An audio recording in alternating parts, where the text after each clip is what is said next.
Tonight, the surge. We definitely had a sharp increase.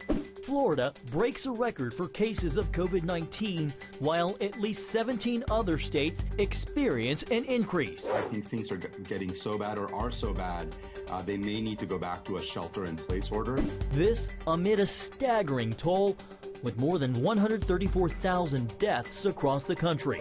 And the Supreme Court's mixed bag for conservatives. That it's the government's responsibility, including the Supreme Court, to continue to protect and preserve our freedoms. Plus, what's in a name? Touchdown, Redskins! After 87 years, Washington's football team drops the Redskins as their name and official logo. All this and more tonight on Faith Nation.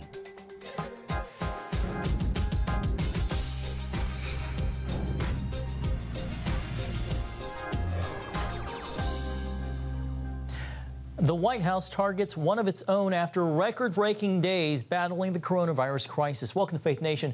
I'm John Jessup. Jenna Browder is out today. Well, tonight, another record-breaking or setting weekend. The United States, clearly the global frontrunner in a race it would rather not lead. Now with nearly 3.5 million confirmed cases of COVID-19.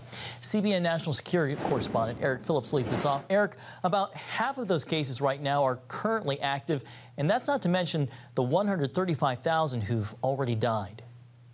Yeah, John, let's just put it very simply. It's not a pretty picture right now as we look at the numbers, and we're starting to see fallout. Just today, we learned that Los Angeles and San Diego public schools will be holding classes online only for the upcoming school year. And more Americans are taking this threat seriously. Even the president took a first-time precaution over the weekend. This is perhaps a sight many thought they'd never see. President Trump wearing a face mask in public as he visited troops at Walter Reed Hospital. I think it's a great thing to wear a mask. I've never been against masks, but I do believe they have a time and a place. With COVID-19 cases surging across the country, many believe that time and place is here and now. The U.S. seeing 20,000 new cases in the last 24 hours, many of them in Florida. I'm busting at the seams in the emergency room. I'm busting at the seams inside the hospital. I'm busting at the seams in terms of the ICUs. The numbers also up in dozens of other states, including Texas, California, and Arizona, where doctors report 90% of COVID samples in that state have a mutation researchers believe makes the virus more infectious. There's a growing body of evidence to suggest that this mutation allows it to infect human cells much easier and replicate it. So it's going to be a long struggle to really get out in front of this with vaccine. Meanwhile, promising new data in the fight to keep patients alive. Analysis shows the drug remdesivir increased the chance of survival in severe cases by 62%, though doctors have a limited supply.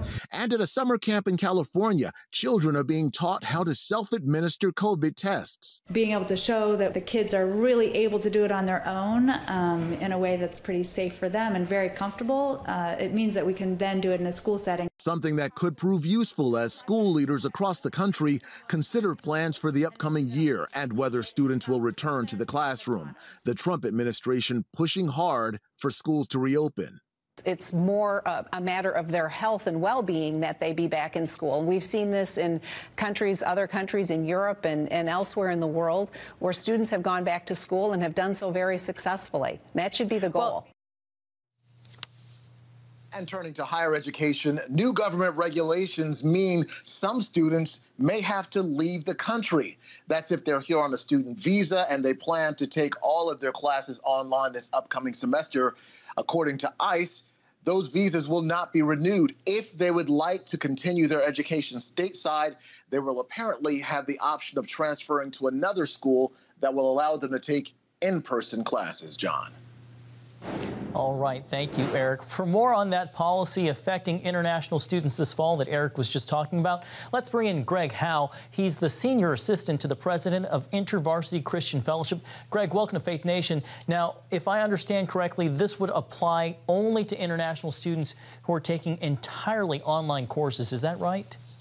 That's right. It applies to students who are already in the United States whose universities have decided to temporarily be online permanent or for the next semester or two, and they would be forced to transfer schools or return home. Now, Greg, InterVarsity Christian Fellowship organized a group of Christian ministries in signing a letter urging the Trump administration to forego this international student visa policy. Why do you disagree, and what's your main point of opposition? Our main point of opposition is that we believe the compassionate and reasonable thing to do is to allow those university students who are already here in the United States, who've already been granted visas, to continue their education while there's a momentary disruption in in-person teaching. And we were joined by the Southern Baptist ERLC, the Council for Christian Colleges and Universities, who all agree if the students are already here, they've already met the vetting processes, we should let them continue their courses of study without the enormous disruption of either switching schools or returning home to allow them to complete their educations. Greg, traditionally student visas are not given for online-only degree programs. Would the Department of Homeland Security have to change existing rules to allow these students to stay? I think they could offer a short-term exemption during the course of this pandemic, since almost all those universities, Harvard, MIT, the Cal State system, all fully intend to be back in person as soon as they possibly can. Rather than force students to leave, we would love to see students stay in the United States. As ministries that care deeply about caring for international students, InterVarsity works with about 3,800 of them. We would love them to be present, to be cared for, and to be embedded in the communities that they've been contributing to for their entire college education. In addition to Harvard and MIT, 17 states and the District of Columbia filed a lawsuit trying to block the Trump administration's plan. Do you support those efforts?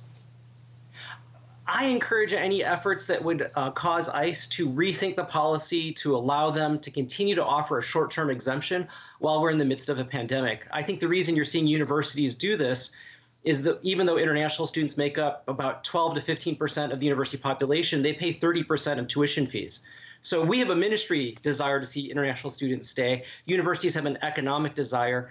There's no national security threat nor a health threat for students who are already here to continue to stay to study. So we hope that the administration will reconsider its policies. All right. InterVarsity Christian Fellowship's Greg Howe, thank you so much for being with us on Faith Nation today. Thanks for the opportunity. Well, President Trump hosted a roundtable at the White House as violence in cities across the nation is on the rise. The event aimed to underscore the effect of defunding the police. CBN White House correspondent Ben Kennedy has been tracking the event. Ben, we saw today that the president also met with people, quote, positively impacted by law enforcement. Yeah, John, you're right. President Trump is trying to show the positive side of law enforcement. Trump has touted himself the law and order president following the protests in the wake of the death of George Floyd. Today, as you were talking about, John, President Trump met with people who have had positive interactions with police officers, as well as ways to improve community relations. This as the cases of violence have spiked nationwide. In Minneapolis, the city voted to disband the police department and cut it way down, but disband it ultimately. The radical politicians are waging war on innocent Americans. That's what you're doing when you play with the police. My administration is pro-safety, pro-police, and anti-crime. And I will say, I just see a new number came in from Chicago. This weekend was a scourge. This weekend was, I guess, 20 people killed and many, many shootings. Now, Trump added after he said that Chicago is worse than Afghanistan. In fact, he said he's reached out to the city of Chicago for help. So far, local leaders have not responded to the president's request. New York City also saw a spike over the weekend, 28 shootings over the weekend. That is a 600% increase from the same time last year. President Trump wanted to make clear that most police officers are very good and hardworking men and women. John? All right, Ben Kennedy. Thanks so much, Ben. Well, with me now is David Brody, CBN Chief Political Analyst. David, the president is putting up forward a positive counter-narrative about the men and women in blue with a reminder that the majority of police are good. But it comes at a time when 3 in 4 Americans now see racial bias as a serious problem and want changes in policing. Why does it seem like President Trump is having a different conversation than the rest of the nation at a moment when there's collectively more agreement than ever? Well, John, he believes the conversation that he's having is going to resonate with the majority of the American people. And I know you pointed out those polls that show that folks want to come together on racial injustice. I mean, who doesn't? And the president put out an executive order to that end and talked about banning chokeholds and all of that when Congress sends it to him. But at this point, he believes that most people in this country, you would think, want to feel safe. Most people believe that, for the most part, law enforcement is doing good out there, and most police officers are doing, are good people. They're not bad people, as much as we hear about in the news. And I think that's where this president is trying to take the conversation, because he knows that not just does he believe that, but he also believes electorally and politically that that's a winning hand ultimately in terms of the safety of the American people come November. David, I want to turn now to Roger Stone. The president has received criticism for his decision to commute his friend and longtime associate, taking hits from the editors of the conservative National Review and by Republican Senators Pat Toomey and Mitt Romney, whom the president then labeled rhinos. Will this have any real effect on Trump and his reelection bid? No, I don't think it will. I know there are a lot of folks in the White House were telling the president, please don't do this now, 4 months before an election. But here's the truth. I mean, we all know what Trump is, right? I mean, in other words, if you can't stand the guy, you're not going to vote for him. If you like him, then he can do no wrong. And there's really not much middle ground here. And I know we talk about suburban women and this and that. I think most people, for the most part, have their mind made up about this president. So I don't think Roger Stone and commuting the sentence is going to ultimately be this huge deal for the president. Let's remember also, not to go down the line here, but, there was Bill Clinton, who pardoned his half-brother, who pardoned Mark Rich and Susan McDougal, who were involved in crimes that were linked back to Bill Clinton and Hillary Clinton. And so we can go down the list when it comes to the Bill Clinton hit parade. And those were pardons, not commuting sentences. David, while Stone, in the words of special counsel Robert Mueller, may forever be a convicted felon, Stone himself told you a few months back that he has a new identity based on second chances, which is what the presidential commutation gives him. Is he a new Roger Stone? Well, he says he's a new Roger Stone. He says that about 6 months ago, in January of this year, he gave his life to Jesus Christ at a Franklin Graham prayer rally. Now, look, when people say they give their lives to Christ, I mean, right, we say, great, praise God and all of that. I'll be honest with you, journalistically, I talked to a few people that were there at the rally, who just wanted to check as to what exactly happened. According to folks close to Franklin Graham, this is the real deal. That he really did give his life to Christ. He said the sinner's prayer, but it was more than that. It was an altar call and everything at a Florida rally. And ever since then, he has been praising God on all different platforms, the ones he can get on at least. I spoke to him this morning, and he was talking about how God got him through all of this, that Jesus got him through. And we're actually going to have an interview with Roger Stone tomorrow on Tuesday, and we'll bring that to you. David, we only have a few seconds left. The White House has put out information discrediting Dr. Anthony Fauci. President Trump also retweeted a post that said the CDC, the media, and doctors are lying. Have you ever seen anything like this before, where a president tries to discredit the government's public health agencies and doctors? Well, John, can I push back on the word discredit? I'm not quite sure if they're necessarily discrediting him. We can squabble over that word. This was the Washington Post had asked for a response to what Dr. Fauci was saying on television, and the White House went ahead and gave the Washington Post a response. It's not like they're peddling dirt on Fauci out there. As a matter of fact, Kayleigh McEnany said today at the White House press briefing that they weren't dropping anything to reporters. They were asked a question, they gave a written statement, and it had a list of what they believe are false statements given out by Fauci. But yeah, I mean, in terms of the overall point, absolutely, John. I haven't seen anything quite like this. But look, I mean, this goes to what we've known all along. Fauci, if we're up to Anthony Fauci, everyone would be pretty much quarantined. I mean, honestly, he would pretty much keep everybody away from each other. And schools, not only would schools not be opening, a lot of things wouldn't be opening. Donald Trump feels the exact opposite, so he's persona non grata. David, we are out of time. Thank you so much for being with us, and thanks for your insights. You bet. When we come back, why the president's standing among Christian evangelical voters could make or break his chances in November.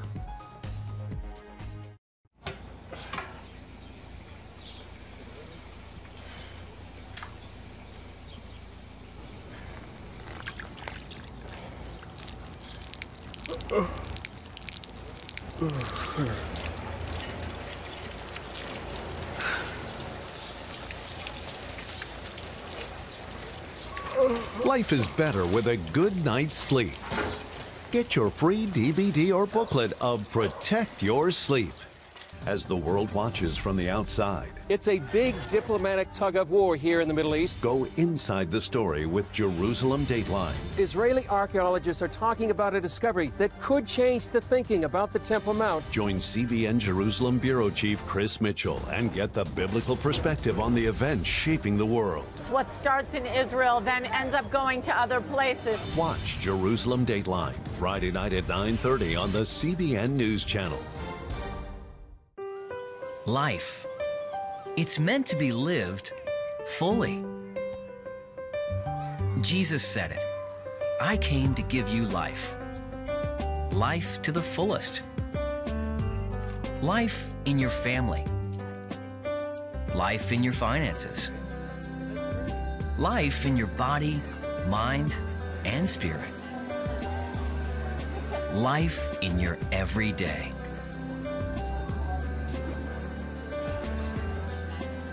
At CBN.com, we're taking what Jesus said seriously.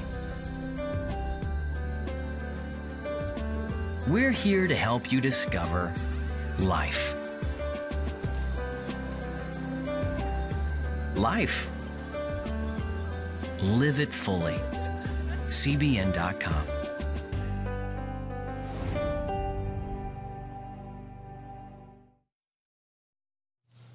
Welcome back. White evangelical Christian voters make up some of the president's most ardent supporters. This even as recent polling shows approval for the president slipping among white evangelicals amid the COVID pandemic and protests over racial injustice. According to a new Pew Research Center study, around 72% of white evangelical Protestants approve of the president's handling of his job as commander-in-chief. That's down 6 percentage points from 78% in April. Even with approval numbers slipping, 8 in 10 white evangelical voters say they plan to vote for Trump in November. Well, joining me now is Timothy Head, Executive Director of the Faith and Freedom Coalition. Tim, thanks for being with us. First off, do your internal metrics show the same slip in the president's job approval rating among evangelicals? And if so, what accounts for it? Well, it's an interesting phenomenon, and the question that you ask kind of depends on how you frame the question. So, coming out of the 2016 election, the exit polls had him at 77%, getting 77% of the evangelical vote. Our internal polling actually had him at 81% of the evangelical vote in 2016. So, ironically enough, Pew, the same organization that you just alluded to, 77%. Exit polling in 2016 now have him at getting 81% of self-identified evangelicals. So if you gauge over the last 4 years, he actually is up. Although you're correct that in the last 2 to 3 months he's slightly down. So what we're seeing is that there definitely has been there was a huge surge for the first 3 years, and then when COVID and a lot of the controversy started to hit. There was a slight subsiding of that, but I fully anticipate to see that subsiding to reemerge as we get closer and closer to the election. Tim, Joe Biden's campaign tells CBN's David Brody that it plans to make a play for younger evangelical and suburban evangelical women, hoping to take a couple percentage points off of Donald Trump's big evangelical base. Your response? Well, I mean, there's no doubt that's kind of the target demographic, if you will. So within the white evangelical population writ large, most Democrat strategists believe that the most susceptible, if you will, to Biden's sort of kinder, gentler, if you will, a message would be suburban, younger females. However, there also is, interestingly enough, the Trump campaign has been mindful of that for for the entirety of his presidency, which is why they've done so much, particularly trying to combat human trafficking, for instance. Also, quite a bit of the very thoughtful, measured approaches to criminal justice reform. Those partly have been targeting that exact same demographic. And real quickly here, we only have about 30 seconds left. Are evangelicals still the president's strongest group of supporters? Well, there is zero doubt about that. Not only strongest supporters for this president personally, but frankly remains the single most important demographic and electoral constituency in the entire electorate. So 26% of the 2016 election were evangelicals, and another 6.5% to 7% were Catholics. And so 37% of the entire electorate were conservative faith-based voters. Tim Head, Executive Director of the Faith and Freedom Coalition. Tim, thanks for being with us. Of course, thank you for having me. Coming up, why some say a mixed bag of Supreme Court rulings leaves a cloud over the future. That story when Faith Nation returns. On October 1st, 1961, history was made when a tiny station began transmitting the first signals of the Christian Broadcasting Network. CBN, the Christian Broadcasting Network. And now, a new era has begun with the all-new CBN News Channel. Just moments ago, the Iron Dome intercepted an incoming rocket right on the Gaza border. And ministering in this area, spiritual warfare is definitely involved. A 24/7 news network, bringing you the news you want from a source you can trust. In Kenya, 40% of the medical services are actually provided by these Christian hospitals. Let's talk about the economy. Believers here are joining together to win people to Jesus Christ. All your favorite shows now in one place. Go to cbnnewschannel.com to find out how to get the CBN News Channel on your TV all day, every day. CBN News.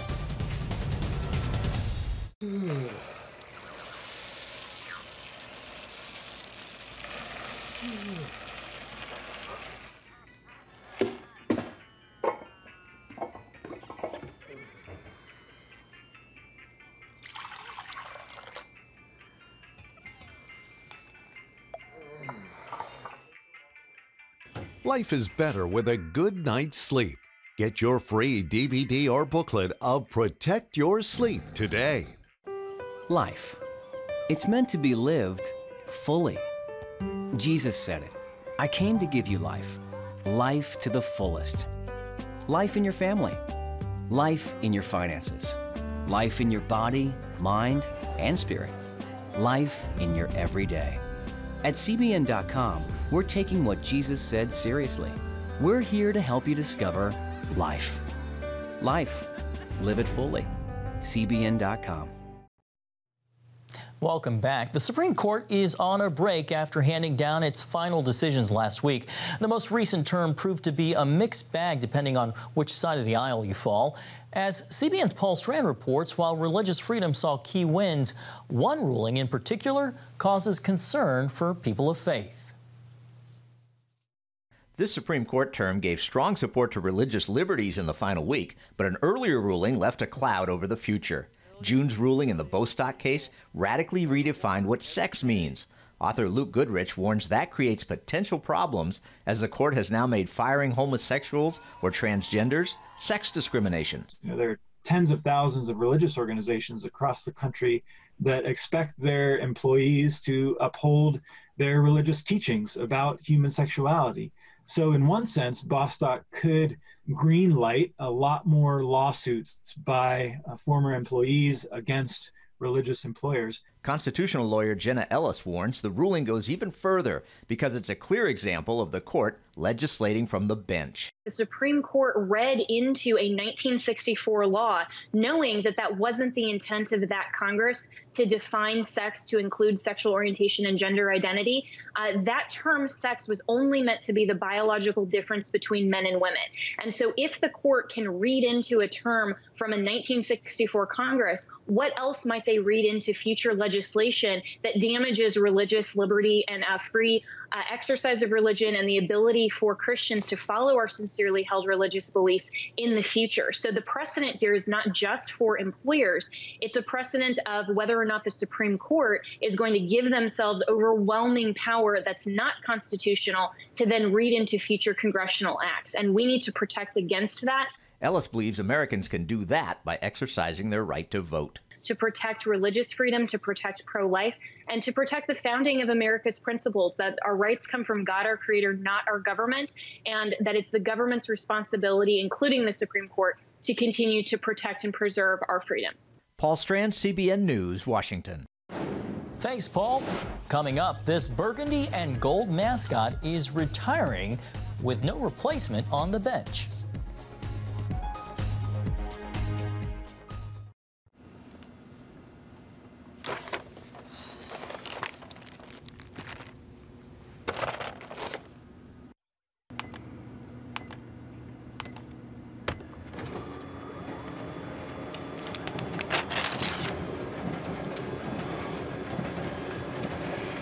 Life is better with a good night's sleep.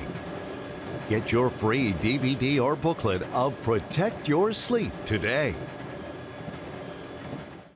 I'm Ephraim Graham, and this is Studio 5. Cruise with me as I discover the good things happening in the world of music, sports, television, and movies. The fact that Ryan Coogler was going to be directing the film, I knew that something special was going to happen. We'll chat with artists at the forefront of entertainment and explore the connection between popular culture and faith. I asked my pastor, I said, well, does that mean I'm supposed to be a preacher? He says, well, no, you already have a pulpit. Watch Studio 5 Wednesday night at 9:30. Remember for a moment what it was like to be a child. You believed every story you were told. You saw a world full of endless possibilities. What stories will the world's orphaned and at-risk children believe? We believe the Bible tells the only story truly worth believing. We believe that every child should have the opportunity to dream, the chance to take challenges and turn them into possibilities, the chance to stand on the promises of God, to recognize their place in the greatest story ever told. They have their whole lives ahead of them. Theirs is a world of endless possibilities. They are looking for a story to believe. We will tell them that story. Will you join us?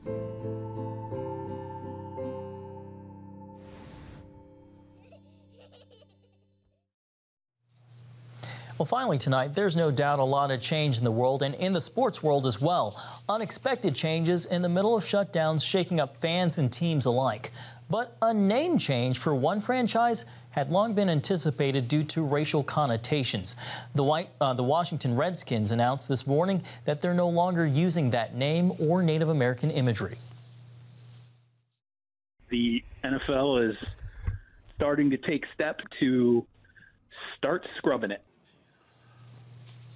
The 87-year-old team name recently went up against nearly 90 investors who asked sponsors to stop doing business with the team unless the name changed. The Redskins tweeted that owner Dan Snyder and coach Ron Rivera are working to develop a new name and design that will inspire the community for the next 100 years. Well, thank you so much for joining us tonight. We hope to see you right here again tomorrow.